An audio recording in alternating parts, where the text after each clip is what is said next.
ভিডিওটি junior homeopathic চিকিৎসক বন্ধুদের দেখানোর জন্য এবং শেখানোর জন্য, এবং এটি একটি ক্রিটিক্যাল কেস এবং উল্লেখযোগ্য কেস। যদি হোমিওপ্যাথিক চিকিৎসায় আমরা ভদ্রলোককে প্রভূত উন্নতি সাধন করতে পারি, সেটা ওনার পক্ষেও মঙ্গল, উনি সুস্থ হবেন। আমাদের শেখার পক্ষেও হোমিওপ্যাথির উন্নতি দেখানোর পক্ষেও একটা আদর্শ কেস, তাই আমি দেখাতে চাইছি। ৬৬ বছর বয়স্ক এই ভদ্রলোক, ওনার বয়স 66 ইয়ার্স, মেদিনীপুরে থাকেন। ওনার মেন প্রবলেম হলো অ্যাফোনিয়া বা হোর্সনেস। ২.৫ বছর ধরে উনি স্বরভঙ্গে আস্তে আস্তে বেড়ে গেছে। আগে এতটা ছিল না, কিন্তু দিন দিন বাড়তে বাড়তে আজ ২.৫ বছরের মাথায় এসে দাঁড়িয়েছে। কিন্তু এই স্বরভঙ্গের কারণটা কি? উনি গভর্নমেন্ট সরকারি চাকরি করতেন, লোকাল গভর্নমেন্টের, ফলে ভোটের ডিউটি পড়েছিল। ভোটের ডিউটি পড়ার সময় ওই যা হয়ে থাকে, সৎ চরিত্রবান সব পলিটিক্যাল মানুষ তাদের চেলা চামুন্ডারে গিয়ে জোর জুলুম করে ছাপ্পা ভোট, ব্যালট লুট এসব করতে চায়। উনি একজন সৎ অফিসার হিসাবে সেসব আটকানোর জন্য চেঁচামেচি করেছিলেন। চেঁচামেচি খুব করতে হয়েছিল। এই সমস্ত করোনায় এখানে চলবে না, যেমন হয়ে থাকে। আর সব সময় পদলেহনকারী ব্যক্তিরা মেনে নেয়, যা খুশি করো, আমি বসে আছি। উনি সৎ আদর্শবান মানুষ, প্রতিবাদ করেছিলেন, চেঁচামেচি করতে হয়েছিল। তো এই চেঁচামেচির অব্যবহিত পরে ওনার পিপাসা পায় এবং উনি ঠান্ডা জল, গরমের দিন মানুষ স্বাভাবিকভাবেই ঠান্ডা জল খেতে ইচ্ছা করে, প্রাণ চায়। উনি ঠান্ডা জল খেয়েছিলেন। তাহলে দুটো কারণ একসাথে হলো, চেঁচামেচিও হলো, গলার ভোকাল কর্ডের উপরে চাপ পড়লো, তার সাথে উনি খুব গরমের মধ্যে ঠান্ডা জল খেয়ে ফেললেন।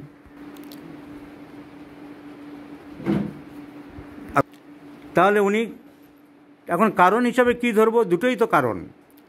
মোট কথা কারণ দুটোকে মিলে একটাই করা যেতে পারে, ভোকাল কর্ডের উপরে প্রেশার পড়ল, খুব চেঁচামেচিও করলেন, গরমের মধ্যে ঠান্ডা জল খেলেন। তার কদিন পর থেকে আপনার স্বরভঙ্গটা আরম্ভ হলো? 2 মাস। সঙ্গে সঙ্গে হয়নি, গলাটা একটু বসেছিল, আর বাড়াবাড়ি আরম্ভ হলো 2 মাস পর থেকে আরম্ভ হলো, যে সেইটা বাড়তে বাড়তে আজকের এই পজিশানে এসে দাঁড়িয়েছে। তো এখন গলার স্বর ওনার কীরকম ভেঙে গেছে, কী প্রবলেম আছে, ওনার সঙ্গে একটু কথা বলি, আমি সবাইকে দেখাচ্ছি। আপনার নাম বলুন। আপনার বাড়ি কোথায়? ভোটের ডিউটি করেছিলেন সেটা কোন সালে? 2-3 বছর, 2.5 বছর আগে। তো ওনার বয়সটা আমি দেখালাম, এই পজিশনে এসে দাঁড়িয়েছে। এখন ভোকাল কর্ড ENT সার্জনকে দেখানো হয়েছিল, উনি বলেছেন ভোকাল কর্ডের নডুল হয়েছে। তো নডুল তো হতে পারে পরে, এই ছবি উনি দিয়েছেন, একে ছবি এঁকে দেখিয়েছেন, ভোকাল কর্ডে এরকম লেফট সাইডে নডুল কিছু দেখা যাচ্ছে। কিন্তু নডুল যদি হয়েও থাকে, কিন্তু কারণ তো ওইটার পর থেকে শোনা যাচ্ছে, আমাদের কাছে কারণটা খুব দরকার। এই কারণ নিয়ে চিকিৎসা আমাদের করতে হবে, তার সাথে অন্যান্য সিমটম মেলাতে হবে। উনি দেখিয়েছিলেন হোমিওপ্যাথির চিকিৎসক ওনার এলাকায়, ডাক্তারবাবুরা তাদের সিমটম অ্যানালিসিস এভালুয়েশন অনুযায়ী ওষুধ দিয়েছেন। একজন ডাক্তারবাবুকে দেখিয়েছিলেন, doctor Byomkesh Bera, formerly head of the department of medica, Medinipur homoeopathic medical college and hospital. ডাক্তারবাবু ওষুধ দিয়েছেন, ওনার প্রেসক্রিপশন আমরা দেখলাম, কস্টিকাম, থুজা, ক্যালিফস। প্রথমবারই উনি দিয়েছিলেন কস্টিকাম 1000। কস্টিকামে তো কমে যাওয়া উচিত ছিল, কিন্তু খুব একটা কমেনি, কিছুই হয়নি। এখন একসাথে 3টে ওষুধ, উনি তো কলেজের প্রিন্সিপাল, লেখা আছে 3টে একসাথে পরপর আছে, কীভাবে দিয়েছিলেন আমি জানি না। কারণ প্রথম প্রেসক্রিপশনে কস্টিকাম, থুজা এবং ক্যালিফস দেখলাম। তারপরে মার্ক বিনার্ড, উনি পরপর চেষ্টা করেছেন, ওনার বিদ্যা বুদ্ধি পড়াশোনা অনুযায়ী, ওনার চিন্তাভাবনা অনুযায়ী উনি দিয়ে গেছেন।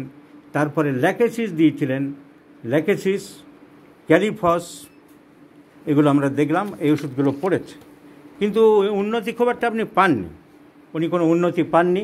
তারপর উনি অন্য একজন চিকিৎসকের কাছে গিয়েছিলেন, আগে আরেকজনের কাছে গিয়েছিলেন, তারপর যে ব্যোমকেশ বাবুর কাছে এসেছিলেন, কিন্তু কোনো উন্নতি হয়নি। তারপরে আপনি অ্যালোপ্যাথিক সার্জনের কাছে গেলেন, উনি বললেন কি অপারেশন করতে হবে, বায়োপসি করতে হবে। উনি বললেন নডুল হয়েছে, আপনাকে বায়োপসি করতে হবে। এখন বায়োপসি করেছে, হোর্সনেসটা বাড়ছে আস্তে আস্তে, সিয়ের দিকে গেছে কি না এসব অ্যালোপ্যাথি ডাক্তাররা চিন্তা করে। তবে আমার যতদূর মনে হয় ওনার কেস সিয়ের দিকে যায়নি। তার কারণ এতদিন ধরে একটা হোর্সনেস চলছে, হঠাৎ করে কিছু হোর্সনেস ডেভেলপ করলে আমরা সিয়ের কথা ভাবতে পারি যে খারাপ কিছু হচ্ছে, সেটা মনে হয় না। It is a simple benign case of chronic hoarseness. এখন আমরা কেস টেকিং করে কী পেলাম? ব্যোমকেশবাবু তো কস্টিকাম দিয়েছেন, ল্যাকেসিস দিয়েছেন, মার্ক আয়োড দিয়েছেন। উনি একজন কলেজের অধ্যাপক, শিক্ষিত মানুষ। ওনার চিন্তাভাবনা নিশ্চয়ই ভুল হবে না, ওনার চিন্তাভাবনা মতো উনি দিয়েছেন কস্টিকাম, থুজা, মার্ক বিনায়োড, ল্যাকেসিস, এই ওষুধগুলো মেনলি পড়েছে, কিন্তু ইমপ্রুভমেন্ট রোগী পাইনি খুব একটা। তাহলে আমরা নতুন করে চিন্তাভাবনা করে কি দিতে পারি? আমরা কেস হিস্ট্রি নিয়ে তো এই জানলাম, 2.5 বছর ধরে ওনার এটা চলছে, কারণ ওই জানলাম। ওনার ফাইন্ডিংসের মধ্যে পাওয়া গেল হোয়াটস হেয়ার অ্যান্ড দেয়ার লিখেছে। এই ডাক্তারবাবু যে কেস টেকিং করেছে আপনার, উনি লিখেছেন আপনার এখানে ওখানে কিছু আঁচিল আছে। এটা ঠিক? কোথায় দেখি? হ্যাঁ, there are some warts and moles here and there, specially upper parts of the body, হাতেও দেখা যাচ্ছে। তাহলে এটা টিউমার, এটা লাইপোমা। তো লাইপোমা আছে, ওয়ার্ডস এখানে আছে, কিছু আঁচিল টাচিল আছে। ওনার বরাবর শীতটা বেশি বলেছেন। ওনার ছেলে আপনি তো,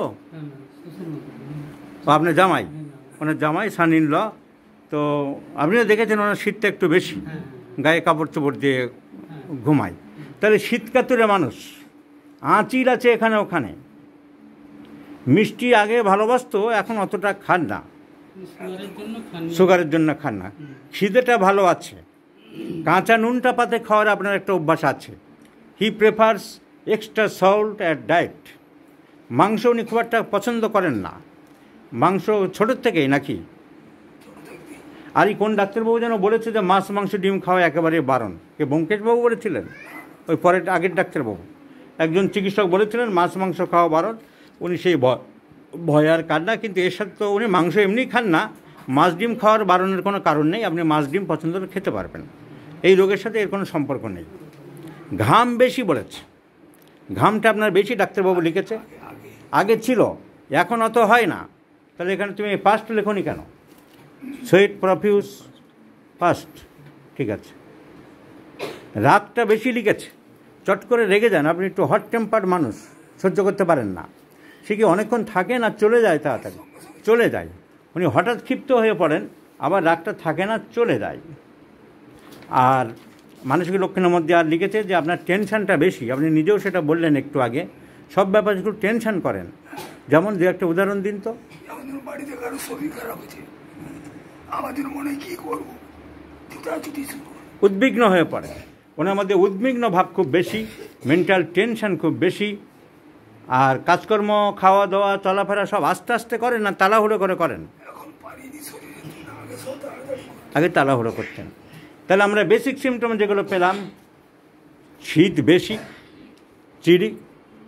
চিলি পেশেন্ট, শীত বেশি, টেনশান বেশি, অ্যাংজাইটি বেশি, মৃত্যু ভয়টাই আপনি মাঝে মাঝে কাতর হন যে কবে মরে যাবো, কে জানি কী হবে, এরকম প্রায় হয় ভয়টা। ফিয়ার অফ ডেথ একটা আছে, সবারই আছে, তবে কম বেশি। এ জগতে কেউ তো তাড়াতাড়ি মারা যেতে চায় না। ফিয়ার অফ ডেথ একটা আছে, টেনশান বেশি আছে। উনি কাঁচা নুনটা পাতে খান, ওটা এখনও খেয়ে যাচ্ছেন। আপনার মনে হয় না নিলে যেন অসুবিধা বোধ করেন। উনি লবণটা খুব পছন্দ করেন। Desire for extra salt at diet, কাঁচা নুন খায়। মিষ্টি আগে খেতেন, এখন অতটা পছন্দ নয়। সুগারের ভয়ে খান না, এমনি ইচ্ছাও করে না। At present there is aversion to sweets, মিষ্টি খুব একটা পছন্দ করে না।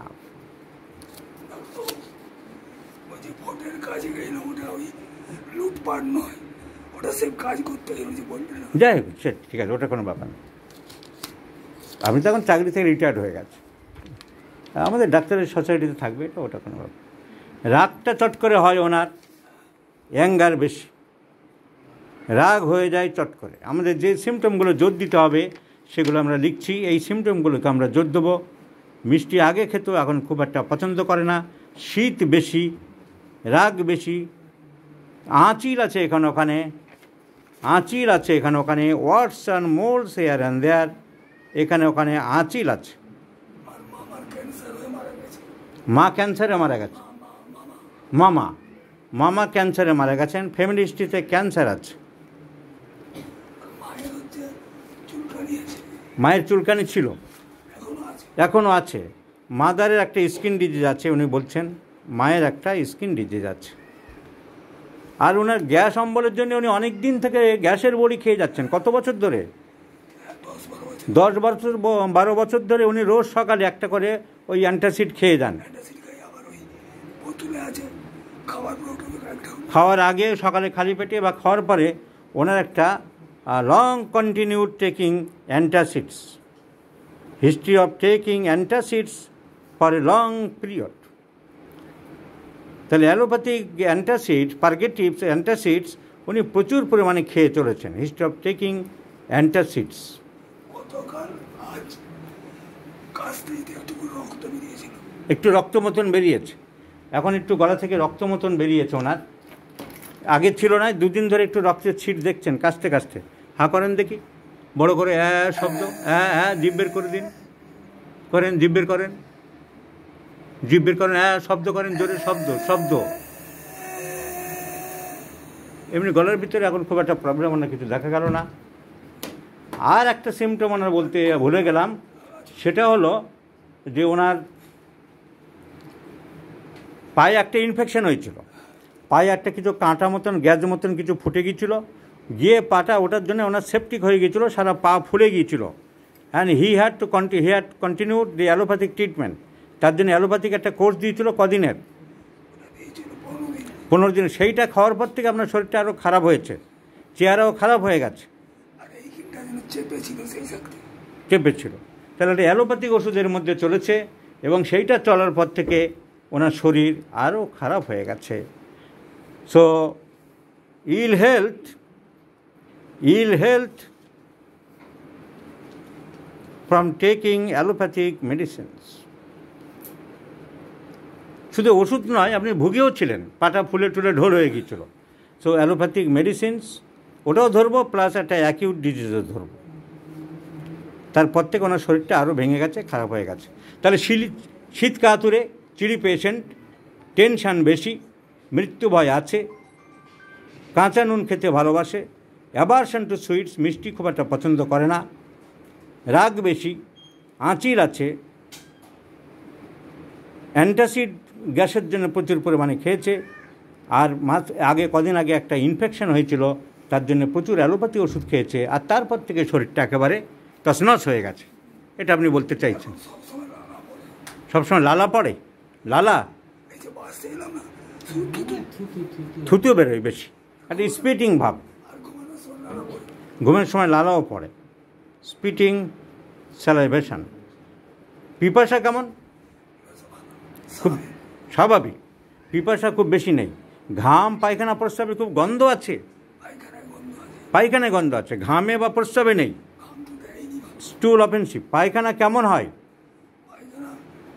আমাশার ভাবটা আছে নাকি? একটু আম আছে, শক্তের ভাব নেই খুব একটা। তাহলে স্টুল অফেন্সিভ, একটু মিউকয়েড আছে। আমরা মার্কুরিয়াসের সিমটম ভাবতে পারি, স্টুল মিউকয়েড, একটু আমাশার মতো পায়খানা আছে, পিপাসা আছে, মুখ দিয়ে খুব লালার মতন বেরোচ্ছে, পায়খানাতে গন্ধ আছে, এইসব সিমটমগুলো। আর তাড়াহুড়ো করে কাজকর্ম, খাওয়া দাওয়ার একটা অভ্যাস ছিল। এই কটা সিমটমের উপরে আমরা মার্কুরিয়াস, মার্কসল ভাবতে পারি। মার্কসল। আমরা নাক্সবাম ভাবতে পারি, মানুষটা শীত বেশি, রাগ বেশি, শীত বেশি, সবসময় কাপড় চোপড় গায়ে দিয়ে থাকে, টেনশান বেশি। তো আমরা নাক্সবাম ওষুধটাকে ভাবতে পারি। আমরা কস্টিকাম ভাবতে পারি। কস্টিকাম ডক্টর বেলা দিয়েছিলেন মাত্র একবার, কিন্তু উনি চেঞ্জ করে গেলেন। কস্টিকাম তো তারপরে আরও এবং একসাথে দিয়েছিলেন কিনা কস্টিকাম, থুজা, ক্যালিফাস্ট, আমি বুঝতে পারছি না, কারণ একই প্রেসক্রিপশনে পরপর 3টে লেখা ছিল। তেমন যদি পলিফার্মেসিও হয়ে থাকে তাহলে তো কস্টিকামের কাজ ঠিক বোঝা যাবে না। তো কস্টিকাম ওয়েল ইন্ডিকেটেড ড্রাগ, খুব ভালো ইন্ডিকেট করছে, কারণ কস্টিকামের পজেশন আছে, কস্টিকাম ওইরকম ঠান্ডা খাবার পর থেকে হয়েছে, ঠান্ডা জল খাওয়ার পর থেকে। মিষ্টি খুব একটা ভালোবাসে না, এখানে ওখানে আঁচিল আছে, ওনার টেনশান বেশি। দয়া মায়াবোধ কীরকম? অন্য লোক আশেপাশের মানুষজন বিপদ আপদে পড়লে আপনি সাহায্যের হাত বাড়িয়ে দেন, চেষ্টা করেন, মানসিকতা আছে। So he sympathetic. তাহলে আমরা কস্টিকাম ভাবতে পারি, এবং কস্টিকাম ওষুধটা সেইভাবে ওনার ক্ষেত্রে প্রযোজ্য হয়নি। একবার দিয়েছিলেন, তার সাথে আরও দুটো ওষুধের নাম লেখা আছে, পলিফার্মেসি হয়েছে কিনা আমরা বলতে পারবো না। একটা শেষ করে 15 দিন 20 দিন পরে খেতে বলেছিলেন, কি একসাথে মিশিয়ে খেতে বলেছিলেন? কস্টিকামের 7 দিন পরে থুজা। তা কস্টিকামের কাজটা উনি দেখবেন কি করে? আমি তো এসব প্রেসক্রিপশন দেখে অবাক হয়ে যাই। রোগীর কাছ থেকে তো জানা গেল যে 7 দিন পরে খেতে বলছে। কস্টিকাম যেখানে পড়ছে 1003 ডোজ, তার 7 দিন পরে থুজা 200 দেয় কী করে? এরা যদি কলেজের মাস্টারমশাই হয়, আর কলেজের ছাত্রীদের এরা কী শেখাবে? একটা ওষুধ তার কাজ দেখলাম না, তার শেষ কস্টিকাম একটা ডিপ অ্যাক্টিং অ্যান্টিমায়াজমেটিক মেডিসিন, তার 1000 কত দিয়েছে? 1000 আমাকে 3 সপ্তাহ অন্তত দেখতে হবে। তাহলে 7 দিন পরে থুজা দেয়, তাহলে কস্টিকামের কাজ দেখা হয়নি। এ কী ধরনের প্রেসক্রিপশান, এ কী ধরনের সেকেন্ড প্রেসক্রিপশান, এ কী ধরনের হোমিওপ্যাথিক দর্শন আমরা বুঝি না। তাহলে causticum is a very well indicated drug. কজেশান, শীত বেশি, অ্যাংজাইটি বেশি, কাঁচা নুন পাতে খায়, মাংস পছন্দ করে না। আমরা তো সব কিছুতে কস্টিকাম পাচ্ছি। তো কস্টিকাম সেইভাবে দেওয়া হয়নি। সো আমাদের মার্কসল, নাক্সবম, কস্টিকাম। হিপার সালফার তুমি বলেছ, হিপার সালফার রাগ বেশি, তাড়াহুড়ো করার অভ্যাস আছে, শীত বেশি, গলায় হোর্সনেসের উপরও কাজ করে। সেই হিসাবে আমাদের একজন জুনিয়র চিকিৎসক হিপার সালফার বলেছেন। Hepar sulphur, Causticum. তাহলে আমি কী দেবো? সবাই হাঁ করে আমার মুখের দিকে তাকিয়ে আছে যে উনি কি বলেন। Causticum is a well indicated drug. কস্টিকাই আমি দিতে চাই, কারণ কস্টিকাম সেইভাবে পরীক্ষিত হয়নি। কিন্তু তার আগে আমি ওনাকে প্রথমে দিতে চাইছি wood charcoal carbo veg. Wood charcoal, তার কারণ অ্যাট প্রেজেন্ট ওনার 2.5 বছর ধরে যে গলার স্বর ভঙ্গ রোগটা চলছে, তার কোনো ব্যথা নেই। ব্যথা, মারাত্মক টনটনে ব্যথা আপনি কোনো দিন পাননি। ঢোক গিললে একটু লাগে, কিন্তু সবসময় টনটনে একটা ব্যথা গলায়, কথা বলতে কষ্ট, এরকম ব্যথা নেই। কথা বলতে কষ্ট। কী কষ্ট হয়? হ্যাঁ, কথা বেরোচ্ছে না, কিন্তু গলায় টনটনে ব্যথা আছে কিছু? ব্যথা কিছু নেই। So it is a painless hoarseness. যন্ত্রণা হয়, সবসময় ব্যথা হয়, ব্যথা, আর মাঝে মাঝে যন্ত্রণা করে। ঢোক গেলে ব্যথা আলাদা, কথা বললে ব্যথা হয়? কথা বললে ব্যথা হয় না। হোর্সনেসের সময় পেন নেই। So painless hoarseness. So causticum is also painless hoarseness. অল্প স্বল্প ব্যথা থাকতে পারে। ক্যালকিরা কার্ব অ্যান্ড কার্বোভেজ আর 2 ইম্পর্টেন্ট মেডিসিনস। পেনলেস হোর্সনেস, সবসময় টানা যে ব্যথা, সেই ব্যথা ওনার গলাতে নেই। নাম্বার 2, অ্যাকিউট যে হচ্ছে ওনার পাটা ফুলে গিয়েছিলো, সেপটিক কন্ডিশন হয়ে গেছিলো, পাটা ফুলে ঢোল হয়ে গিয়েছিলো, অ্যালোপ্যাথি ওষুধ খেয়েছিলেন, তারপর থেকে আপনার শরীরটা খুব ভেঙে গেছে বললেন। So ruining of the health, deterioration of the health after any acute diseases, carbo veg is the chief medicine. তরুণ রোগের পর থেকে শরীর খারাপ হয়ে গেছে, চেহারা খারাপ হয়ে গেছে, এবং রোগ আরও বেড়ে গেছে। যা ছিল ওনার চলছিল, আরও বেড়ে গেল সব কিছু। Sulphur, psorinum, Causticum is also cover this symptom, bus Carbo veg a very very important drug. কিন্তু সে তো কস্টিকামেও আছে। আমি তো প্রথমে কস্টিকামও দিতে পারি, কিন্তু ওনার গ্যাস, ভুটভাট, পেটের বায়ুর প্রকোপ খুব বেশি, ফ্ল্যাটুলেন্ট পেশেন্ট, ওনার গ্যাস ট্যাস খুব চলছে। সেই হিসাবে আমি প্রথমে কয়েক ডোজ কার্বোভেজ দিয়ে কস্টিকামে আসতে চাই। এখন দেখা যাক, let's see the result. So I have selected Carbo veg because he has lost his health after an acute disease. At present 2.5 বছর ধরে ভুগছে, সেটা আলাদা, কিন্তু লাস্ট কয়েক মাসের মধ্যে ওনার শরীর সব থেকে ডিটোরিয়েশন হয়েছে এই পায়ের ইনফেকশনটা হওয়ার পর থেকে। Am I correct? Number 2, flatulent history আছে। Carbo veg is a very important medicine for hoarseness which is generally painless, এবং গরমের মধ্যে ঠান্ডা পানীয় খেয়ে রোগ হলে কার্বোভেজ অলসো কভার করে। কার্বোবেজ কতটা কাজ পায় আমরা দেখার পরে ওয়েল সিলেক্টেড রেমেডিস কস্টিকাম, আমরা কস্টিকামে চলে যাব। সো ভিডিওটা এই জন্য আমি সবাইকে দেখালাম, আমার চিন্তাভাবনা সবার মধ্যে শেয়ার করলাম। আপনাকে আরোগ্যের জন্য আমরা যথাসম্ভব চেষ্টা করব। আপনি দেখলেন প্রায় 2 ঘন্টার কাছাকাছি আপনার কেসটা নিয়ে আমি ভাবনা চিন্তা করেছি। যা হোক করে একটা ছেলে খেলার মতন ঔষধ দিয়ে মানুষের চিকিৎসা আমি করি না, আমি যথাসম্ভব চেষ্টা করছি। আমি আশা করছি আপনি সুস্থ হবেন। আপনার পারমিশন নিয়ে আপনার ভিডিওটা আমি গ্রহণ করলাম আমাদের ডাক্তারের সমাজে শেখানোর জন্যে। এই পারমিশন দেওয়ার জন্য আপনাকে অসংখ্য ধন্যবাদ জানাই।